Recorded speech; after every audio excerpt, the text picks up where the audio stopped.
Good day, you all. Joseph Karashi here of the Sumi Podcast. Let's get into it. At Marymount University in fall 2006, creative process writing was the English course I like to call it freedom of speech. Compared to reading and writing 101, 102 I accomplished, this allows me to think outside a box that doesn't necessarily have to be kid-friendly.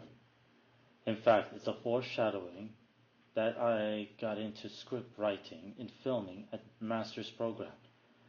Because originally I turned it in was in October, and during this month was my way of entertaining spooky season. The writing exercise was about the horror adaptation of Willy Wonka based on the 2005 Charlie and the Chocolate Factory movie remake. I find the tone felt dark for the plot and designs despite being a family film. But my version had a sinister feel to tell.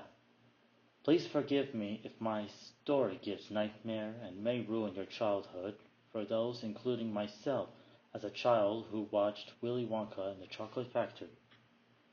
Q&A will not take place this time, and pardon my imperfect writing skills because the exercise means no time to proofread since then. Okay, let's get some cocoa and stay brave. Willy Wonka presented his tour at the Cocoa Cube chamber to make cube-sized chocolates. As Wonka and the visitors left the factory, the red liquid flowed from Wonka's office. Could it be red melted chocolate? Or maybe an actual blood?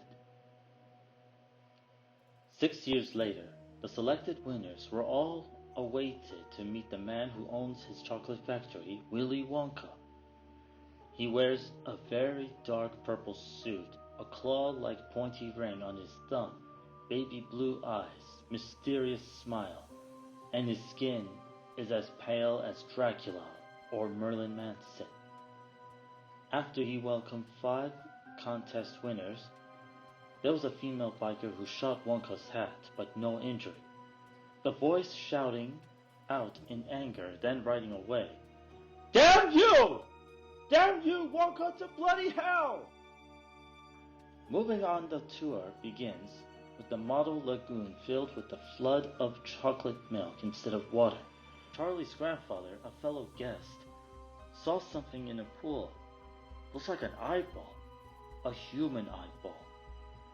He told Wonka he saw a real eye, but Wonka denies it. As the tour continues, a fat chocolate addict 9-year-old boy, Blanc, is eating another chocolate bar as always.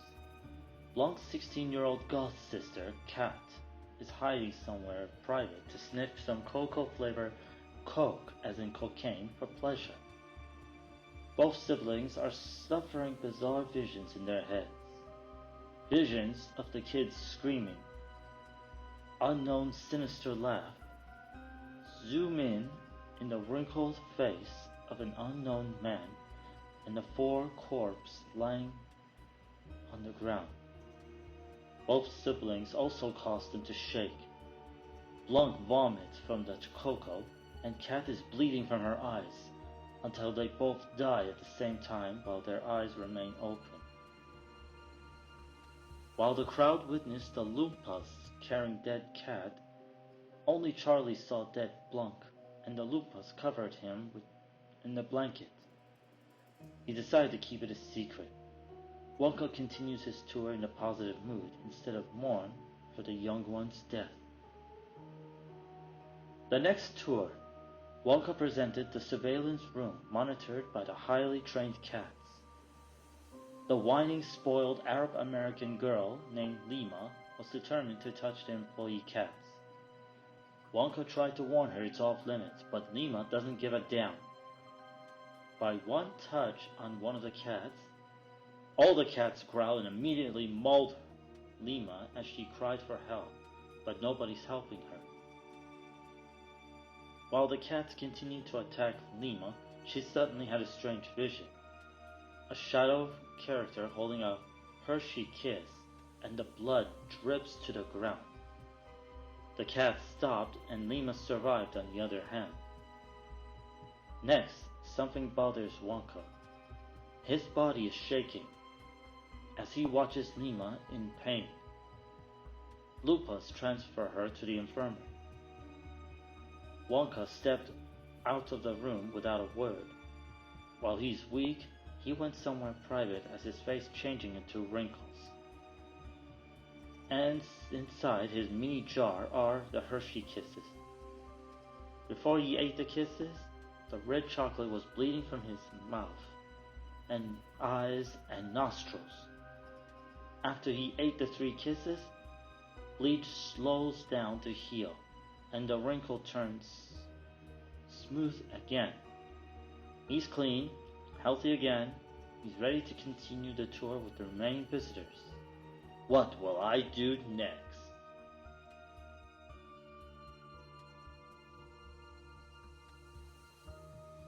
That was my only horror story I made thus far.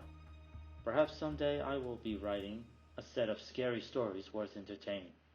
For spooky holiday spirits, have a happy Halloween.